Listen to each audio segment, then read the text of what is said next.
Chapter 1. Shadows over the Land of Dragons. The sun rose slowly over the snowy peaks of the Crystal Mountains, illuminating the green valleys and sparkling lakes of the Land of Dragons with golden rays. The air was fresh, and the song of the wind intertwined with the gentle sounds of nature. On this clear morning, the dragons woke up to life, ready for a new day of flights and stories. But an unsettling shadow hovered over the forests, a foreboding dark that only the oldest felt in the wind. Deep in a bright cave, the old dragon Aurvandil opened. His eyes that had been heavy for centuries and sighed, he felt a growing unease, as if the earth itself was whispering warnings to him. He raised his head covered in golden scales and looked towards the cave's opening, where the sun's rays were trying to chase away the shadows. He knew that something bad was approaching. "Our time of peace is coming to an end," he murmured to the wind. At the same time, in a nearby clearing, two young dragons, Kale and Lyria, were competing in dizzying flights. Their wings shone in the morning light, and their joyful laughter filled the air. "Will you ever catch me, Kale?" Lyria giggled, doing a quick pirouette through the low clouds. Kale flapped his wings hard, flying after her. "Only if you let me. But don't forget, I'm the fastest." Their innocent game stopped abruptly when a cold, dark breath touched their wings. Lyria slowed her flight and looked around, her green eyes scanning the forest below them. "Did you feel that?" she whispered. Kale nodded, his gaze becoming serious. "Something is happening. We should go to the council."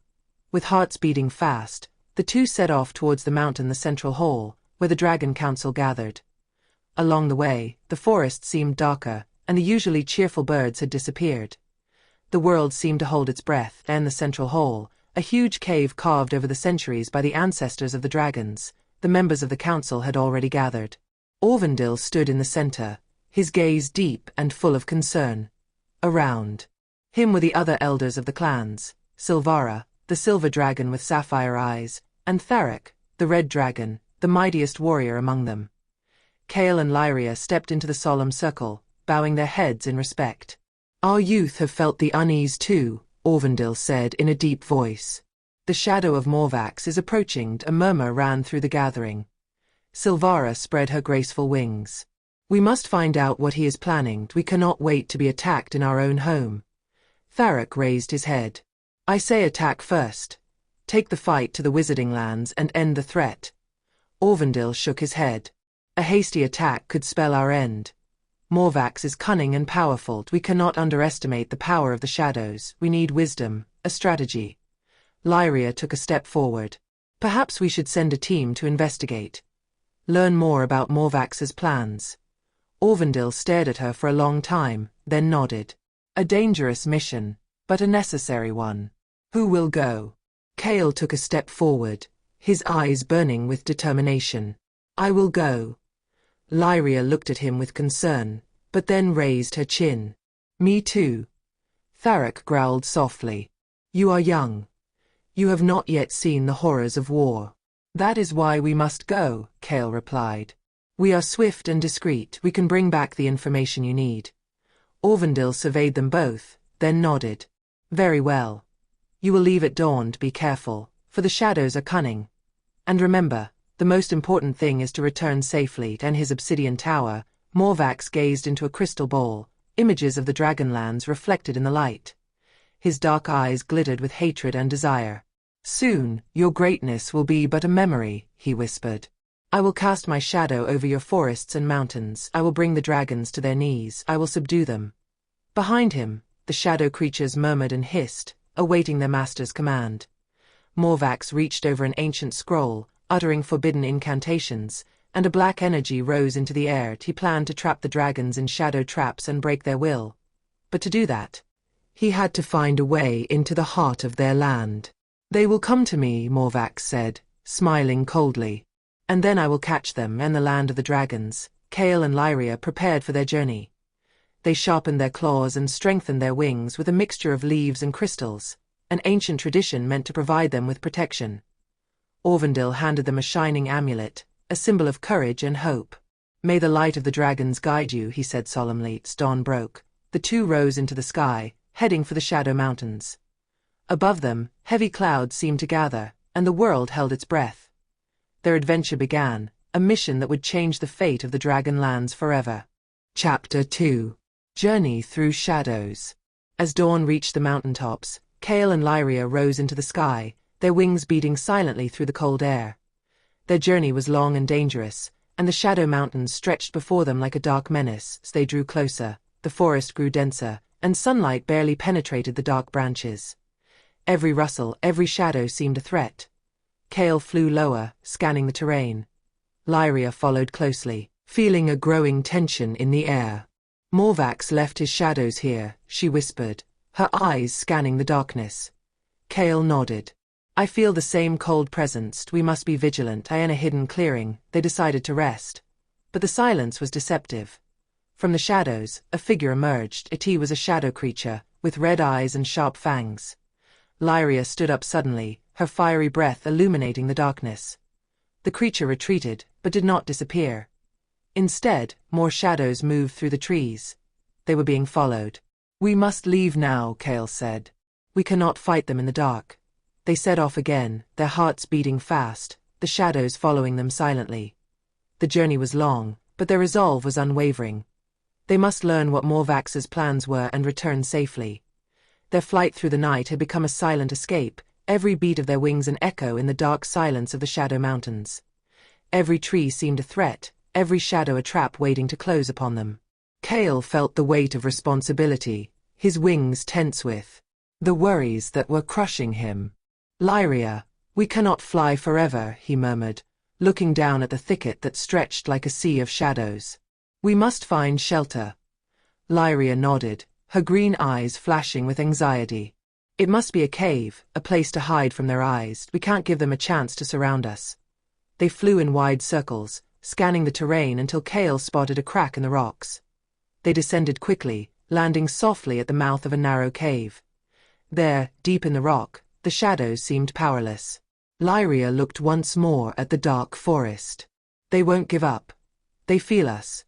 They are bound to Morvax. Kale nodded, but his eyes were bright. Then we will have to be faster, more cunning. We will outflank them. We will intoxicate them with their own shadow.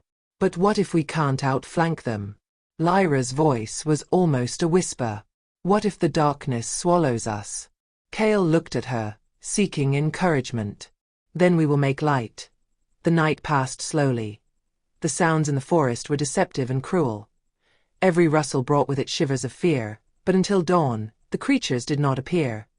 When the weak light of morning began to creep through the rocks, the two set off again as they climbed towards the frozen peaks.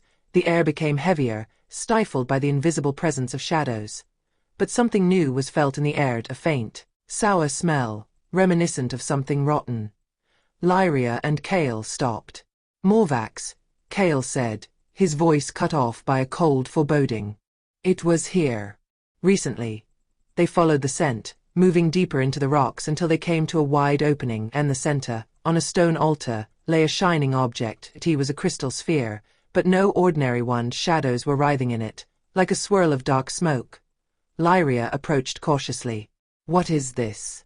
Kale fixed his gaze on the sphere.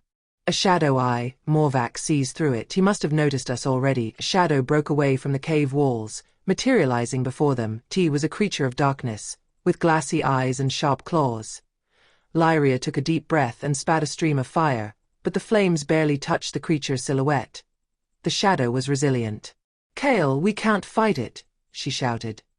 Kale drew his sword, the blade shining faintly in the diffused light.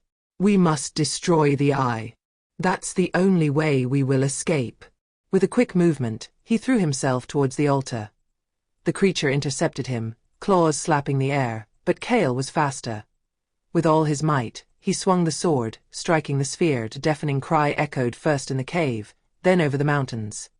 The sphere cracked, light penetrating the depths of the shadows. The creature collapsed, merging with the surrounding darkness. Left alone, Kale and Lyria looked at the remains of the sphere. All was silent. Do you think we stopped him? Lyria asked, her voice trembling slightly. Kale shook his head. No, I just blocked his view. But now he knows we are here. And he will come. They left the cave in a hurry, aware that the danger had only just begun. But they left quickly to have time, to reach the oracle at the top of the Shadow Mountain, to learn how to combine the light with their dragon power. The road to the top was steep and uncertain. Sharp rocks, hidden paths and cold winds blocked their path, but their determination remained unwavering. Kale walked ahead, his eyes scanning the horizon, looking for signs of the shadow that was following them. Lyria followed him closely, feeling every vibration of the mountains, every breath of air full of tension. "The top is near," Kale said, pointing to a ridge that glowed faintly in the grey morning light. "The oracle must be there." Lyria nodded, but unease gnawed at her. What if Morvax gets there first? What if he's already sent the shadows ahead? Kale clenched his jaw. "Then we'll have to be faster, we have no choice." They climbed, step by step, until they came to a stone gate carved with ancient symbols. Circle of lights danced in the air, and an old whispered voice seemed to speak to them from deep within the mountain. "Who seeks the knowledge of the oracle?" Kale stepped forward. "We are Kale and Lyria. We seek the truth about Morvax and his shadows." The gate slowly opened, revealing a narrow corridor, illuminated by white crystals. At the end of the corridor, an old figure, dressed in a cloak, awaited them. "The oracle," Lyria murmured, tilting her head. The oracle looked at them with deep, wise eyes. "You have come for answers. But are you ready to hear the truth?" Kale took a step forward. "Tell us how to defeat Morvax." The oracle closed her eyes for a moment, then opened her palms, in them, a faint, trembling light. "The shadow can only be destroyed by pure light, born of courage and sacrifice. Your path will not be easy. But in the heart of the mountain, under the blackest light, lies the key." Kale and Lyria looked at each other, understanding that their mission was just beginning. And the shadows around them grew deeper. Chapter 3. Morvax and the Wizard's Land. The Wizard's Land was a place shrouded in shadow and mystery. The ground was cracked, and the black trees stretched toward the sky like twisted claws. A grey mist hung over the land, and the air was thick and hard to breathe. Here magical powers gathered like storms, darkening everything the light of day touched. At the heart of this land stood Morvax's city, a fortress of black stone, carved into the rock of a colossal mountain. The walls were fortified with ancient spells, and the massive gates seemed to breathe a silent menace. The towers spiraled up, like columns of darkness piercing the cloudy sky. Morvax sat on his obsidian throne, an imposing figure shrouded in a cloak of shadows. His eyes were two dark stars, burning with a reddish light. Around him, the shadows quivered, contorting into strange shapes, obeying their master's commands. Small, thin figure, a messenger, knelt before him. "Master Morvax," he said in a trembling voice. Kale and Lyria approached the oracle. "They will try to find out how to defeat you." Morvax smiled, a cold grimace. "So be it. Let them search. The truth will break them more surely than any poison. My shadows will follow them, haunt their steps. And when they are weakened, I will crush them." The messenger nodded, then retreated, gripped by a silent fear. And the darkened hall, Morvax rose, and the shadows around him drew closer. "The wizarding world is mine," he muttered. "And no one will escape my shadow." Then he stepped into a hidden chamber beyond the thick walls of the fortress. It was an ancient chamber, filled with books and scrolls, crystal vessels and forgotten relics. In the middle, on a massive table, sat a black sphere, throbbing gently, like a living heart. It was the heart of the shadow, the source of Morvax's power. He stretched his hands over the sphere and whispered forbidden words. From the shadow of the object rose black shapes, creatures born of chaos and darkness. Each of them had a single mission: to pursue Kale and Lyria and bring them to their knees. Morvax knew that time was on his side and the wizarding land. His power grew with every moment, and the shadows thickened in anticipation of prey. Light had no place here, and courage was often defeated by fear. But there were rumors. Some of the old wizards spoke of a weapon hidden deep in the heart of the land, an ancestral fire capable of burning even the thickest shadow. Morvax did not believe in such legends, but he did not ignore them. That was why he had sent the most powerful shadows to guard every corner of the land, every cave and ruin, every place where that weapon could be hidden. As the shadows scattered, Morvax clenched his fists. The oracle could tell Kale and Lyria the truth, but nothing could prepare them for what they would find in the wizarding land. There every step was a struggle, every breath, a test, and every wrong decision could mean doom. Morvax was aware that war was not won by strength alone, but by weakening the will. Therefore, the land was shaped to frighten, to dig into the minds of doubt and despair. He was a living trap, and even if someone had survived the darkness, few would have resisted the shadow that had pursued them. However, a part Morvax was restless. The oracle's words were not to be ignored, and the ancient prophecies spoke of a pure light, a light that could not be extinguished. If Kale and Lyria could find that light, everything would be over. But until then, Morvax had an advantage. He could pursue them, he could harass them, he could break their spirit before that light came to life. There was still time.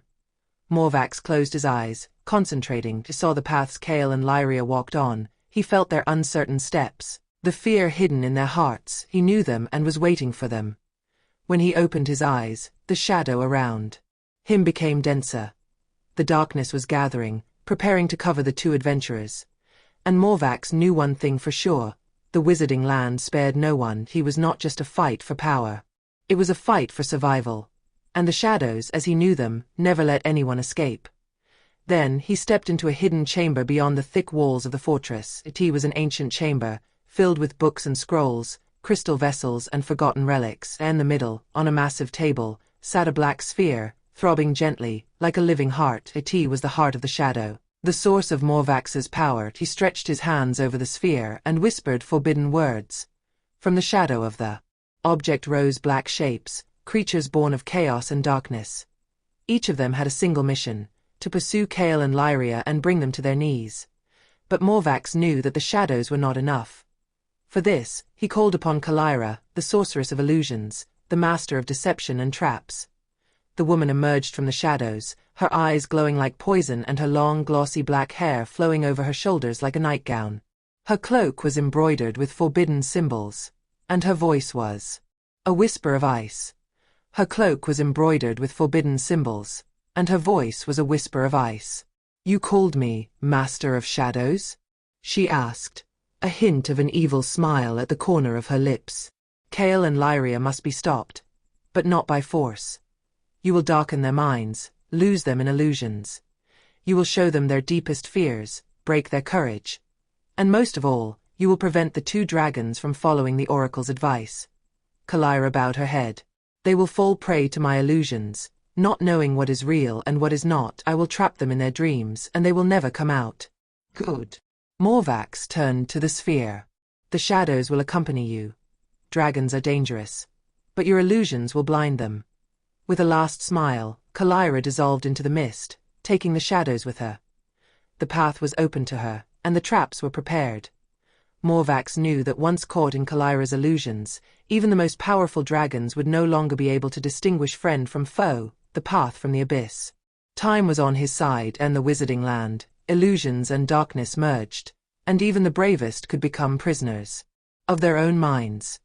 And when Kalira finished her work, Kale and Lyria would be just more shadows in Morvax's service.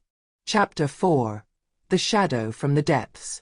Kale and Lyria had said goodbye to the oracle, but his words continued to echo in their minds.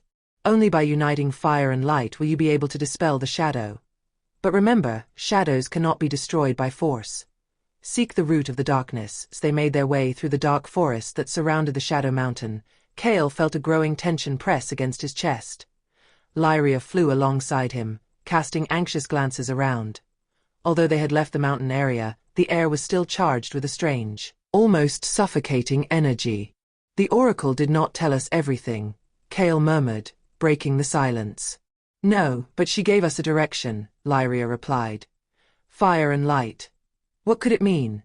Kale frowned. He was a fire dragon. The power of flames was in his blood.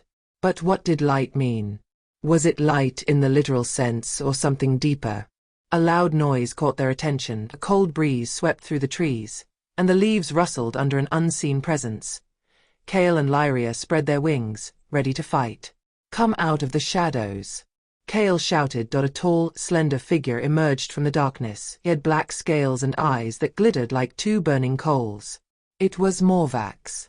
"I have been waiting for you," Morvax said, his deep voice echoing in the silence of the forest. Kale tensed his muscles, flames dancing around his mouth. "Why are you following us?" Lyria asked, her eyes narrowing. A wrong question, Morvax replied. The right question is, why do you continue to fight the inevitable? Black shadows curled around Morvax's feet, and darkness began to spread through the forest, swallowing up the moonlight. You brought the shadows upon the land of dragons. Kale roared. I only awakened them, Morvax said, smiling coldly. The darkness was always here, hidden in your hearts. I only released it. Kale released a breath of fire at Morvax, but the shadows swirled around the dark dragon, protecting him. The flames died out in the darkness. Fire alone cannot burn the shadow, Morvax said. But you already learned that from the oracle, didn't you? Lyria spread her wings and a wave of silver energy poured out from around her, scattering the shadows for a moment. Morvax narrowed his eyes. So you are the light. Interesting. Fire and light, Lyria whispered. Kale, attack with me. Kale rose into the air, and Lyria flew alongside him. Kale took a deep breath, and Lyria focused her silver energy. Kale's red flames and Lyra's silver light merged into a blinding whirlwind. Kale launched a powerful flame, and Lyria guided it with her light, sending a wave of fire and light straight at Morvax. The shadows struggled, trying to defend themselves, but the combined attack tore them apart. Morvax staggered, hissing angrily. Don't imagine you've won, he growled. The darkness cannot be defeated so easily. He retreated into the shadows, and the forest suddenly fell silent. Kale and Lyria landed, breathing heavily. We have succeeded. For now, Kale said. But he is right, Lyria added. The darkness has not been destroyed, only banished. Then we must find the root of the darkness, Kale said firmly, and destroy it before Morvax returns. Lyria nodded. The Dragon Council must know about this, she said. Aurvandil will know what we must do. Wings outstretched, the two dragons rose into the air, heading for the Dragon Realm, aware that the battle was only beginning. Chapter 5. The Council of Dragons. Kale and Lyria flew over the Dragon Realm as the first rays of sunlight peeked through the thick clouds. The cold wind whipped their wings, but the determination in their hearts gave them the strength to continue. Aurvandil must learn everything the oracle told us, Lyria said, her silver eyes scanning the horizon. And what happened to Morvax? Kale added. We don't have long before he tries again. Soon, the great silhouette of Council Mountain loomed in the distance. Its sharp peaks pierced the sky, and at the base of the mountain lay a vast plateau where dragons from all regions gathered for council. When Kale and Lyria landed, several dragons were already watching them curiously. A dragon with bronze scales approached. Kale. Lyria. What happened? The dragon asked, in a low voice. We must speak to the council, Kale replied. Now. The bronze dragon nodded and motioned for them to follow him. Soon, they reached the entrance to the great council cave. Inside, Aurvandil stood in the middle, looking at them with his piercing blue eyes. Silvara, the silver dragon, was to his right, and Tharak, the red dragon, stood to his left, his expression harsh. Kale, Lyria, Aurvandil said in a calm voice. What news do you bring? Kale took a step forward. I have been to the oracle. He told us that Morvax draws his power from the shadows that lurk in the Dragon Realm, and that only fire and light, together, can stop him. Aurvandil narrowed his gaze. Fire and light. It means you two are the key, Silvara said. But that's not enough, Lyria intervened. Morvax said that the darkness is part of us. We must find out where the root of this darkness comes from. Tharak growled. If the darkness is part of us, then it cannot be destroyed. No matter what we do, it will return. But it can be balanced, Aurvandil said. The oracle would not have sent you on this path if there was no chance of victory. Then we must understand where the darkness comes from, Kale insisted. Aurvandil closed his eyes for a moment, then said, There is an ancient legend, from before our time. It is said that in the beginning of the Dragon Realm, fire and light were one, but a creature from the depths, born of the primal shadow, separated these powers, creating imbalance.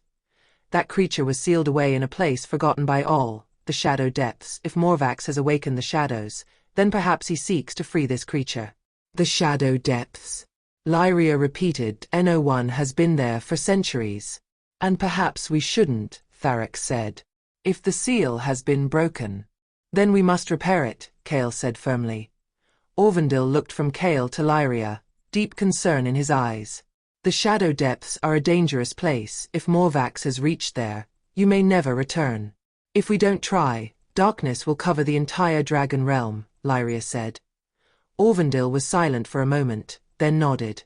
Very well. But you will not go alone. Silvara, Tharek, send some of your strongest dragons to accompany them. I will come, a voice said from behind. Kale and Lyria turned and saw Draker, a black dragon with shining scales and emerald eyes. Draker? Kale asked in surprise. You need someone who knows the shadows, Draker said. And I know how to navigate the darkness. Tharek growled discontentedly. We don't trust you, Draker. You've lived too long on the edge of the dragon realm, in the shadows. Draker looked up, his eyes shining coldly. That's why I'm suited for this mission. If you want to defeat the shadows, you need someone who understands them. Aurvandil looked at Draker for a long time, then said, Very well. Draker, you will go with Kale and Lyria. But if you betray your brothers again. I won't, Draker said. Kale tensed his wings. Then let's go. Be careful, Aurvandil said. The fate of the dragon realm lies in your hands. Kale, Lyria, and Draker emerged from the cave. Lyria looked at Kale, who had tensed his muscles, ready for battle. Are you sure of that? She asked softly. No, Kale replied. But we have no choice. Draker spread his wings, and a dark shadow crept around him. There is no place for fear in the shadow depths, Draker said. Let us see if you are prepared for the darkness. Kale and Lyria spread their wings, rising into the air alongside Draker. Ahead of them, the horizon darkened under the threat of shadow, and from afar, a dark energy vibrated like a call. Chapter 6. The Depths of Shadow. Kale, Lyria, and Draker flew in silence over the mountain ranges of the dragon realm. The air grew colder, and the sky took on a dark grey hue as they neared the edge of the realm. The clouds above were black and thick, and the wind blowing from the north brought faint whispers, like voices from another world. Lyria looked down. The landscape was changing beneath them. The green meadows and crystal rivers were replaced by sharp rocks and dry, pitch-black trees. The ground was cracked and lifeless, and a heavy feeling hung in the air. This is where the shadow territory begins, Draker said in a low voice. How do you know? Kale asked. Draker turned his head to him, his green eyes glinting faintly. I've been here before. Kale and Lyria looked at him in surprise, but Draker offered no further explanation. They descended into a narrow valley, where a dark river wound through black rocks. Thorny, fragile plants grew along the banks, which seemed to tremble as they passed by. This way, Draker said, heading toward a large cave, the entrances of which were shrouded in darkness. Lyria stopped, hesitating. Are you sure it's here? Do you feel that? Draker asked. Kale closed his eyes and took a deep breath. A cold, knife-sharp energy vibrated in the air. He felt a presence following him, creeping under his skin. Yes, Kale said, opening his eyes. The darkness is here. Not just the darkness, Draker said. It's Morvax. A cold breeze swept through the air, and a faint hissing sound came from deep within the cave. Lyria spread her wings, her silver scales sparkling in the dim light. We must go, Kale said. Draker stepped first into the darkness, followed by Kale and Lyria. As they advanced, the air grew heavier. Shadows danced on the cave walls as if they were alive. Have you been here before, Draker? Kale asked, as a black shadow glided past them, hissing menacingly. Draker was silent for a moment, then said, Yes. And I wasn't alone then. With whom? Lyria asked. Draker stopped and turned his head toward them. With Morvax. Kale and Lyria froze. What? Kale asked. Draker sighed. Morvax was once one of us. He was exiled from the council for studying the dark magic of the shadows. Was the one who followed him. You were on Morvax's side? Lyria asked, shocked. I thought he was only seeking knowledge, Draker said. I thought the shadows could be controlled, that balance could be maintained through power. But I was wrong. When Morvax tried to open the gates of the shadow depths, I understood the danger he posed. I tried to stop him, and I was almost destroyed. Why didn't you say so before? Kale asked. Because I wouldn't have been accepted back if I had told you the truth, Draker said. Aurvandil knew what I had done. But he gave me a chance to atone for my mistakes. A deep roar echoed from the depths of the cave, and shadows squirmed violently around them. We have no time for regrets, Kale said. Morvax is here. A low, cold voice came from the darkness. Draco, what a surprise. You have returned. A large figure emerged from the shadows. Morvax stepped into the light, his red eyes glowing in the darkness. His black scales seemed to absorb the light, and shadows danced around him, undulating like snakes. Have you come to stop me? Morvax asked, a cold smile on his face. I will not allow you to destroy the dragon realm, Draco said. Morvax laughed softly. The dragon realm is already destroyed. Balance is an illusion, Draco. You have seen the truth, but you have turned against it. Now, you will watch as shadows cover the world. Morvax raised his wings, and from the darkness rose fearsome shapes, shadow dragons, their eyes empty and red. Prepare yourselves, Kale said. We are with you, Lyria said. Draco spread his wings, and a pale light rose from his green eyes. We will not allow this, Morvax, Draco said. Morvax narrowed his eyes. We'll see. Then the shadows attacked. Kale answered first, blasting a breath of golden fire at the shadow dragons. Lyria spread her wings and a beam of silver light shot from her mouth, shattering the shadows around her. Draco rushed towards Morvax, his fangs gleaming in the darkness. Morvax spread his wings and a blast of darkness erupted from his body. Kale and Lyria were thrown aside. Draco hit the ground, but he quickly rose, blood pouring from a wound on his shoulder. You cannot win, Morvax said. The darkness is a part of you. You cannot defeat it. Draco rose, blood dripping onto the black ground. If the darkness is a part of us, then so is the light, he said. Kale and Lyria looked at each other. Fire and light, together, Kale whispered. Lyria nodded. Let's finish this. Kale spread his wings and a golden flame rose from his mouth. Lyria lifted her neck and a beam of silver light merged with Kale's flame. Draco raised his wings and sent a wave of dark energy, controlling the shadows. Morvax opened his mouth to respond, but the explosion of fire and light hit him straight in the chest. A powerful beam pierced the darkness, and Morvax roared in agony. Chapter 7. The Shadow and the Flame. A deafening roar shook the walls of the cave. Morvax had been thrown back by the explosion of light and fire, his black body violently hitting the stone wall. The darkness around him struggled, trying to recover, but the golden and silver rays of Kale and Lyria still burned in the air. You hurt him, Draco said, rising from the ground with difficulty. Morvax spread his black wings, and the shadows around him condensed into a denser shape. His red eyes glowed menacingly in the darkness. Impressive, Morvax hissed. But do you think a simple beam of light can stop me? A wave of dark energy erupted from his body, rolling across the stone floor and crashing into Kale and Lyria. Both were thrown back, slamming into the walls. Lyria! Kale shouted, standing up. Lyria spread her wings, trembling. A deep wound furrowed her shoulder, and silver blood dripped onto the black ground. I'm fine, she said through her teeth. Morvax raised his wings and a huge shadow formed behind him, the outline of a dragon with burning red eyes. Don't you understand? The darkness cannot be defeated. Your light is weak. Eventually, everything will be covered in shadow. Draco advanced, blood running down his pores. Morvax, you chose this path. You chose the darkness. But we choose something else. And what do you think you can do? Morvax said, raising a blackened claw.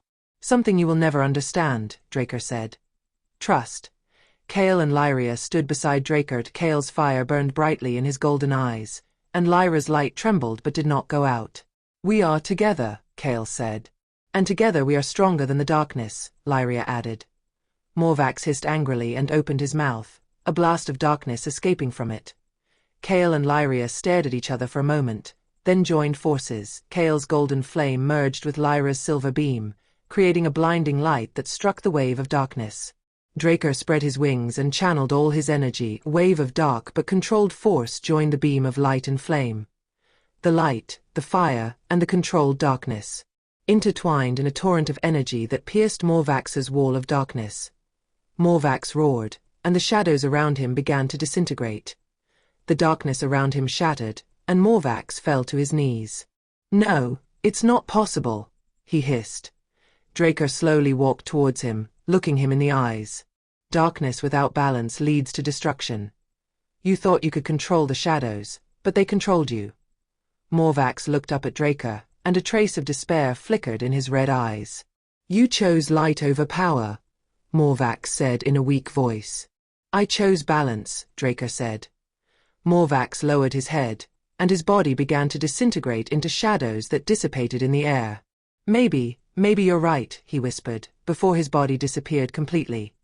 The shadows covering the cave began to recede. The dark walls regained their natural color, and the air became easier to breathe. Kale and Lyria collapsed to the ground, tired. Draker approached them. "You did it," he said with a faint smile. "We did it together," Lyria said, raising her head.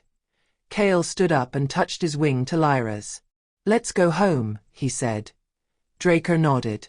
"The Dragon Council must know what happened here. Morvax has been defeated, but the darkness may try to rise again. Then we will be ready," Lyria said, standing. Kale and Lyria spread their wings, and Draker followed. Sunlight now poured over the dragon realm, banishing the last of the shadows. As they climbed toward the sky, Kale looked down at the cave that had once been filled with darkness. "The darkness never completely disappears," he said quietly. "No," said Draker. "But now we know that the light is just as powerful." Kale smiled, and with Lyria and Draker, he rose into the sky, leaving the shadows behind. Chapter 8. The Good Witch Kalindra. In the great hall of the Dragon Council, silence had fallen like a heavy blanket over all those present. The lights of the crystals that adorned the walls cast elongated shadows on the stone floor, and the deep breathing of the dragons could be heard like a distant murmur. Kalindra, wrapped in a blue cloak embroidered with silver stars, walked slowly towards the center. The ancient codex, with cracked leather covers and faintly shining runes, was held tightly in her thin hands. "Council of Dragons," Kalindra said in a clear voice. "Morvax does not act alone in the wizarding lands. I have seen with my own eyes the shadows that obey him. He draws his power from ancient ties to dark magic. But he is not alone. He has many allies who hide their faces in the shadows." Aurvandil raised his massive head, his deep blue eyes sparkling in the light. "Tell us, Kalindra, who are these allies?" he asked gravely. Kalindra opened the codex, and the aged pages moved gently in the unseen wind, and in the faint light of the crystals, glowing runes appeared on the pages. "Their names are hidden in the codex, but I can tell you that among them are the shadow wizards, those who were banished from the Dragonland centuries ago. Morvax has given them power again, and now they seek revenge." Silvara spread her silver wings, her scales reflecting the light in a rainbow of cold colors. "And how can we defeat them?" she asked. Kalindra looked up at the council. "The codex contains the answers, but to decipher its full power, you must reach the Valley of Taraxis. There lies the key that can break Morvax's spell. But the road is dangerous, and Morvax's shadows will try to stop you." Kale took a step forward, looking at Aurvandil. "Then let us leave at once." Aurvandil bowed his head slightly. "Kale, Lyria, this mission is more dangerous than anything you have faced before. Be careful." Lyria glared at Kale. "We are ready," she said. Kalindra closed the codex, and the symbols on the cover glowed for a moment before fading. "I will lead you to the borders of the Valley of Taraxis," she said. "But beyond that border, you will have to rely on yourself." Kale and Lyria spread their wings, ready for what was to come. Morvax had already begun his next move, and shadows were gathering at the edge of the horizon. The adventure was just beginning. Chapter 9. Shadows in the Valley of Taraxis. Kale and Lyria had bid farewell to Aurvandil and the Dragon Council with hearts filled with fear and hope. Kalindra had given them the necessary guidance, and now they continued their journey to the Valley of Taraxis, the Mindbreaker, a valley shrouded in a dark mist, where thoughts became confused and were weakened. "Are we sure we can face something like this?" Lyria murmured, gently flapping her wings to maintain her balance above the valley. "We must," Kale replied firmly. "If Taraxis is Morvax's ally, then we must find out what plans they have together." Slowly, they descended to the edge of the valley. Thick mist enveloped their scales, and a strange murmur floated in the air, like whispered voices. Lyria felt her mind blurring. Kale, I don't feel well. Kale turned suddenly towards her. Lyria's wings were beating slower and slower, and her blue eyes were starting to blur. Resist, Lyria. Don't listen to the whispers. From the mist, a tall, thin shadow appeared. Its green eyes shone menacingly, and black filaments, like spider webs, were weaving around it. Welcome to my valley, said a low, hypnotic voice. So, Kalindra sent you here? What a shame. I'll tell Morvax how easily you got lost in my shadows. Taraxis, Kale shouted, jumping in front of Lyria to protect her. Taraxis smiled, and black threads of magic rose from his palms and coiled around Kale. Your minds are weak. Morvax has nothing to worry about. Kale struggled, but his thoughts were jumbled. He no longer knew why he was there or what he was supposed to do. Lyria fell to her knees, her eyes closing. Lyria. No. Don't go. Oh, but she will go, Taraxis whispered. In a moment she will forget about you. And herself. Kale felt darkness envelop his mind, but a warm light touched his thoughts. A familiar voice echoed in his mind. Fight, Kale. You have the power to resist. It was Kalindra's voice. Taraxis feeds on fear and doubt. Don't let him control you. Kale gathered his strength, feeling the fire within him begin to burn again. With a burst of energy, he shattered the black bonds that had encircled him. Golden flames shot from his wings, and Taraxis backed away, gritting his teeth. It's not possible. Kale grabbed Lyria and pressed his forehead to hers. Lyria, wake up. You have the power to defeat him. Lyria opened her eyes. Instead of pale blue, her eyes now shone an intense silver hue. Taraxis, her voice rang out clearly, you cannot control my mind. She spread her wings, and a silver beam of light poured onto Taraxis' shadow. No. No. It can't be. The wizard's shadow began to disintegrate, and the mist in the valley gradually dissipated.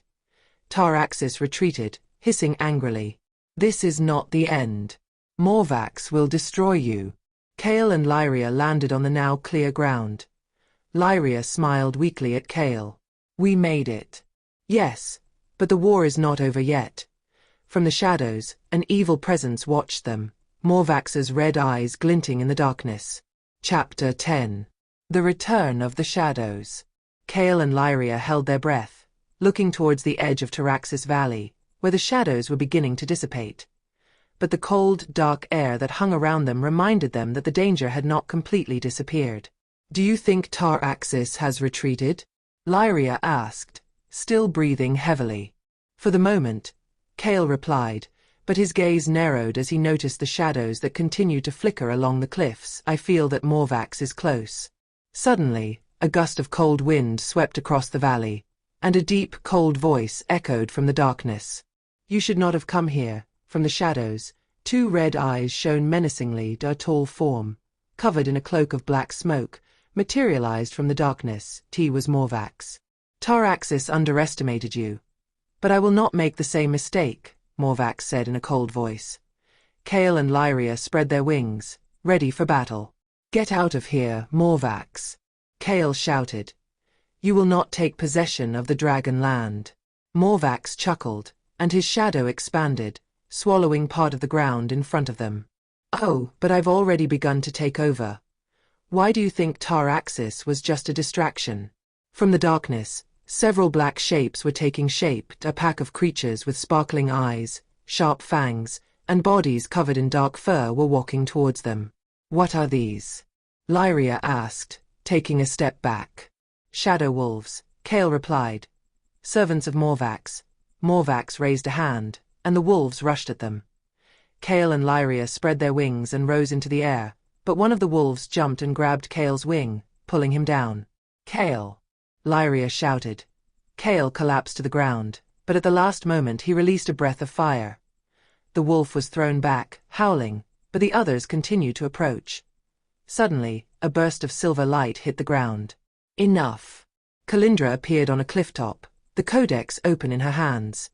Her silver silk cloak fluttered in the wind, and her eyes shone like two stars. Morvax! Enough of your games. Morvax glared at her, and the shadows around him writhed. Do you think you can stop the inevitable, witch? Kalindra raised her hands and uttered an incantation in the ancient dragon tongue. The codex began to glow, and a wave of light swept through the shadows. The wolves retreated whining, and Morvax took a step back, his red eyes blazing with rage. Light cannot conquer darkness forever, Morvax whispered. There is always a corner of shadow where I can hide. And I will be there to chase you away, Kalindra replied, looking him straight in the eye. Morvax chuckled darkly. We will meet again soon. He turned and vanished in a cloud of black smoke, leaving only a cold breeze behind him. Kale and Lyria approached Kalindra. You are just in time, Kale said, taking a deep breath. You have held out well enough on your own, Kalindra smiled. But Morvax will not give up easily. We must prepare. Prepare for what? Lyria asked. For war, Kalindra said in a deep voice. Morvax will not stand aside. He will try to conquer every corner of the dragon lands. And we must be ready. Kale clenched his wings, his eyes burning with determination. Then let us prepare. Morvax will not win. Kalindra closed the codex, and the light that had poured from it faded. Soon the time will come for us to make a decision, she said. I only hope we are ready when that time comes. Behind them, the shadows that had been chased away by the light were beginning to gather again, hidden in the dark corners of the valley. Morvax had not been defeated. Chapter 11. The Courage of Dragons. Kale and Lyria sat on a high cliff, looking out over the dark horizon of the valley of Taraxis. The cold wind caressed their scales, and the oppressive silence of the place reminded them that danger still lurked in the shadows. Kale closed his eyes, letting his warm breath warm the cold air. Memories of his childhood came flooding back to his mind, the times when he did not know what fear meant, when the world was just a place of free flight and games in the clouds. But everything had changed when Morvax had first appeared. Kale had witnessed Morvax attack the Valley of Fire, his parents' home village, for the first time. The younger dragons had been taken by surprise, and the older ones had been unable to withstand the shadows. Kale's father, a powerful dragon named Draga, had been wounded in battle trying to defend the village. Kale remembered seeing him collapse, defeated by the rapidly spreading darkness. Kale, you must be the one to fight. Don't let the darkness conquer the hearts of dragons, Draga had told him before he lost consciousness. That memory haunted him. Since then, Kale had sworn to protect his people, to become strong enough to face the darkness and prevent Morvax from bringing suffering to the dragons again. Lyria looked at Kale, feeling the turmoil in his gaze. She understood what it meant to carry the weight of your past. Lyria had always been different from other dragons. Her silver scales and crystal blue eyes made her appear delicate, and the other dragons considered her weak. But Lyria was much stronger than others believed. When she was just a chick, Morvax had sent shadows to attack the Silver Realm, the place where she was born. Her mother, Selira, had protected her at the cost of her own life. Lyria had been saved by Aurvandil, the wise old dragon, who had carried her safely to the sanctuary of the Dragon Council. You were not meant to be just a shadow, Lyria, Aurvandil had told her when she was just a hatchling. You are light. And light is the only thing that can pierce the darkness. Since then, Lyria had dedicated her life to learning to control the power of silver breath, a rare power that could nullify the spells of darkness. But doubt had always been a part of her. She feared that, in the face of Morvax's power, her light would not be enough. Why did I come all this way? Kale asked, looking up at Lyria. Because we cannot stand aside, Lyria replied. If we do not fight for the Dragonlands, who will? Kale stood up and spread his wide wings. The moonlight reflected off his black scales with red iridescent ice, giving him a fiery glow. You know what's strange? Kale said, turning to Lyria. I'm not afraid of Morvax. I'm afraid of failing. I'm afraid of not being strong enough. Lyria smiled slightly. I have the same fear, she admitted. But we are not alone, Kale. Together we can face anything. Kale looked at her, feeling the warmth in her voice. Do you think we can defeat the darkness? He asked. We are not alone, Lyria said. We have Aurvandil, Kalindra, and we have each other. Kale locked eyes with hers, and in that moment, a wave of peace filled their hearts. If Morvax wants war, then we will give him war, Kale said firmly. Together, Lyria added. That moment, a deep sound echoed through the air on the horizon, dark clouds could be seen gathering, and in their depths the silhouettes of moving shadows could be distinguished. Morvax is preparing his army, Lyria said, looking at the sky. Then let us prepare ourselves too, Kale replied. They spread their wings and rose into the air, heading for the dragon realm. The time of war was approaching, and Kale and Lyria knew there was no turning back. But for the first time, they knew that they would not fight alone. Chapter 12. The Showdown in the Valley of Taraxis. The Valley of Taraxis lay bleak and menacing under the dark sky. Sharp rocks, blackened by the shadows of Taraxis magic, jutted out of the cracked earth like giant fangs. Heavy blackish-violet clouds rolled across the sky, blotting out any trace of light. Above the valley, the echo of a cold wind hissed ominously, carrying with it the whispers of the dark magic that simmered in the air. From the center of the valley rose a dark fortress, built of black rock and surrounded by high walls covered in ancient symbols that pulsed with a faint red light. The massive gate of dark iron, dozens of moving shadows gathered, hissing and flowing like a sea of darkness. The edge of the valley, on a ridge on the rocky outcrop, Kale and Lyria stood, looking down on Morvax's gathering forces. Behind them, the dragon army prepared for battle. The dragon's scales gleamed in the faint moonlight, an army of dragons of all colors and sizes, led by Aurvandil, Silvara, and Tharek. Aurvandil stood before the dragons, his massive silver body reflecting the pale moonlight. His huge wings were spread, and his deep blue eyes looked fearlessly down into the valley.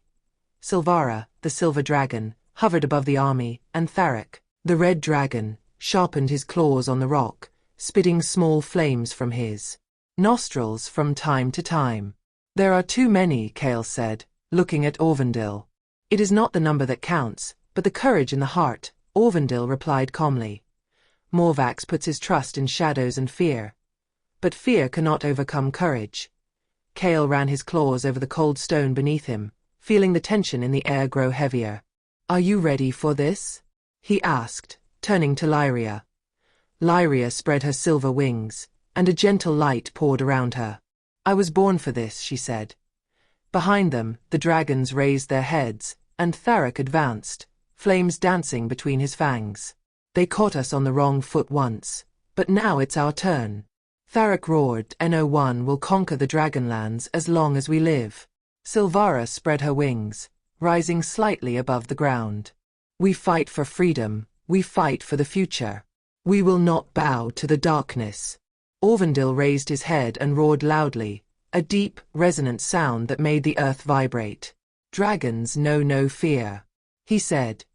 Dragons fight for the light. A collective roar rose from the ranks of the dragons. Kale tensed his wings and looked to the horizon. Deep in the valley, a disturbing movement began to form. The gate of Taraxis fortress opened with a metallic creak. From the darkness, a horde of creatures began to pour out. Dozens of winged shadows, with blood-red eyes, rose into the air. Long limbs, sharp claws and shining fangs stirred in the heavy air of darkness, and in their midst, a tall figure, clad in a black cloak, floated above. Morvax, Lyria whispered. Morvax spread his arms, and a dark mist began to spread around him. His eyes, two burning red spheres, looked directly at Kale and Lyria. Come to worship? Morvax asked, his voice echoing ominously through the valley. No, Kale replied, his voice firm. We have come to end this nightmare. Morvax laughed, and the shadows around him stirred. Then come. Let us see if light can survive in the darkness. Aurvandil turned to Kale and Lyria. The time has come, he said. Let us fight for freedom. Kale and Lyria spread their wings, and the other dragons followed. In an instant, the sky was filled with outstretched wings and breaths of fire. Kale and Lyria rose into the air, hovering above the battlefield. Do you trust me? Kale asked. Always, Lyria replied. Kale raised his head and roared, and a wave of red flames shot from his mouth, illuminating the darkness. Lyria raised her wings, and a silvery flash erupted from her scales, forming a wave of light that scattered the nearby shadows. Morvax raised his arms and the shadows rushed towards them. Let's start the fight.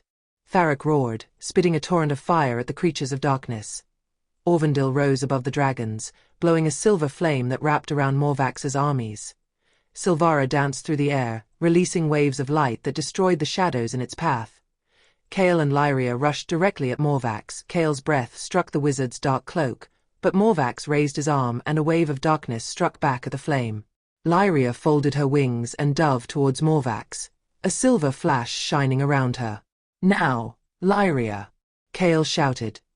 Lyria spread her wings and sent a torrent of silver light towards Morvax. At that moment, Morvax roared and the shadows around him stirred chaotically. "No! It's impossible!" Morvax hissed. Kale and Lyria looked at each other.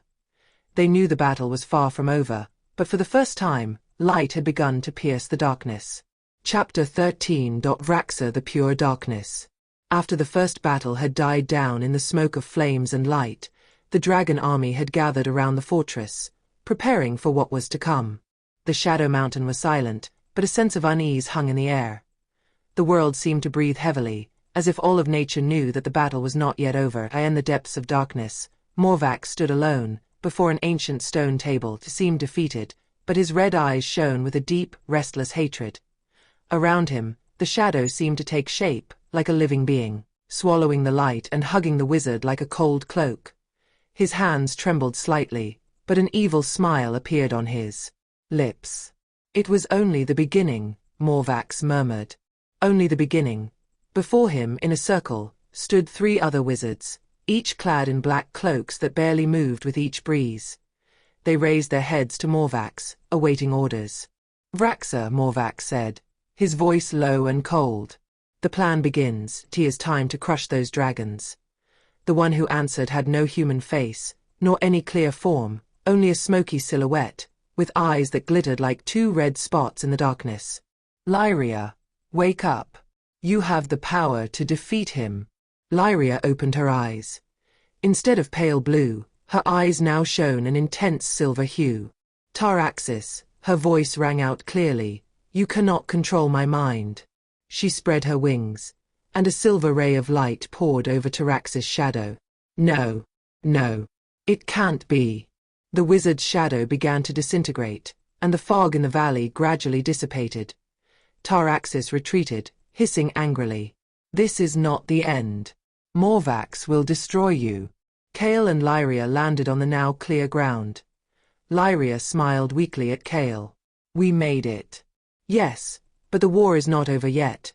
From the shadows, an evil presence watched them. Morvax's red eyes glinted in the darkness. From his blood, pure darkness rose, swirling around him.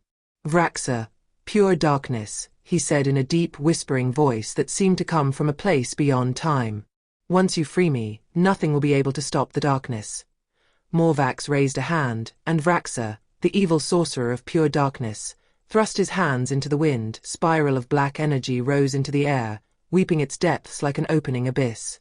"Ready yourselves," Morvax murmured. "We will avenge all that we have lost." Under the command of Morvax and Vraxa, other evil wizards and dark creatures gathered around the fortress, forming an army of shadows.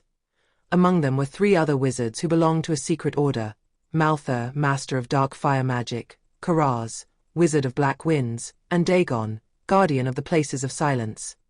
They, each dressed in white, black, and purple cloaks, looked up at the sky with a frozen gaze. On a cloudy morning, when the sun rose timidly, like a weak light in the veil of grey sky, Morvax and his army were preparing for the final blow. The dragon army rested in their camp on the mountain ridge, under the watchful eyes of Aurvandil and the others' leaders. Suddenly, a cold breeze spread across the battlefield, and the sky seemed to darken. The dragons rose in unison, their wings beating like bows, preparing to reveal the war. But before they could react, the sky turned completely black. A shadow of fire, like a curtain, began to fall over them.